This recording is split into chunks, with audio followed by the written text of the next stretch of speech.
Welcome, Geometry, to Chapter 7, Section 2. We're talking about similarity and transformations. So please pause the video and try these warm-up problems.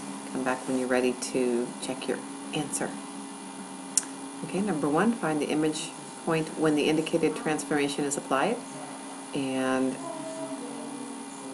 the image point for the original 2, 4 would be 5, 3. Good.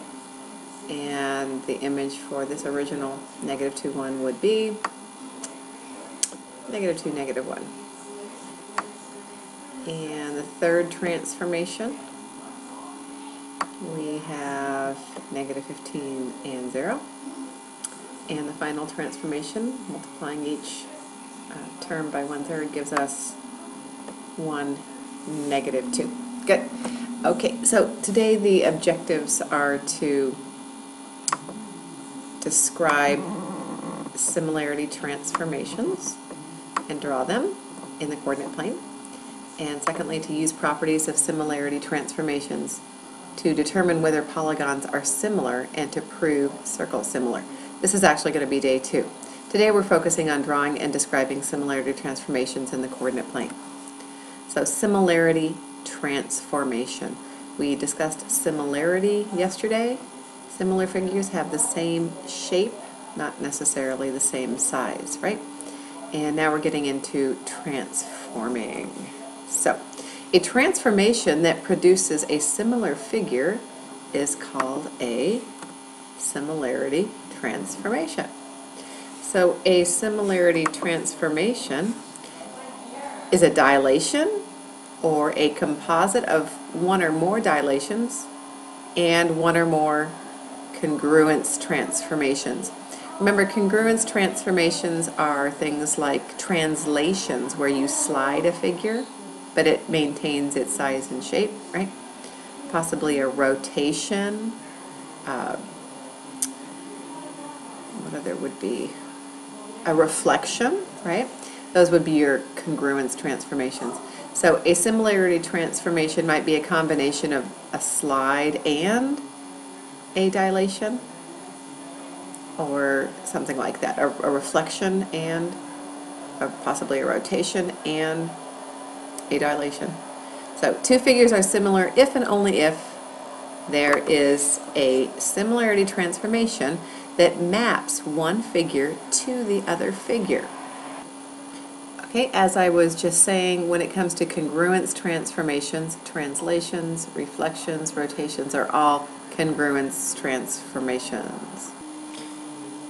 Example 1, drawing and describing dilations. So, example 1, we are to apply the dilation D to the polygon with the given vertices and describe it. So, we have vertices at A, B, and C, as you can see in this figure, and we are asked to apply this dilation of 3x and 3y.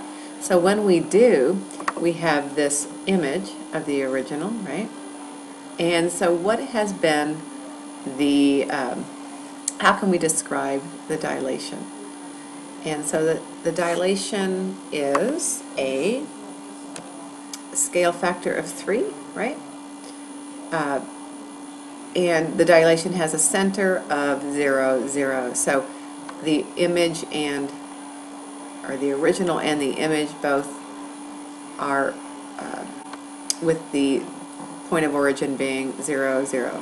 So scale factor of 3 we can see for both x and y. We're just blowing this image up by a factor of 3.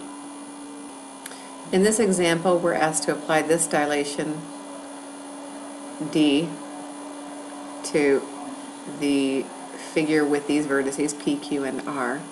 You can see that it's been done in this coordinate plane. And so when we use a factor of 3/4, the image of the original looks smaller, doesn't it? Like a little shrink, right?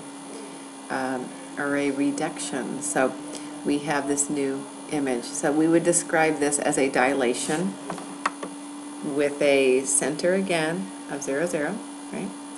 And the factor in this case, the scale factor, is 3/4. Good. Okay, so this is just a really short part one for similarity and transformations. And so try this lesson quiz and you'll be on your way to a short assignment today. Come on back and check your work. Okay, so when you apply the dilation of D to this polygon with the vertices A, B, and C, we have a triangle, right? And so can you name the coordinates of the image points?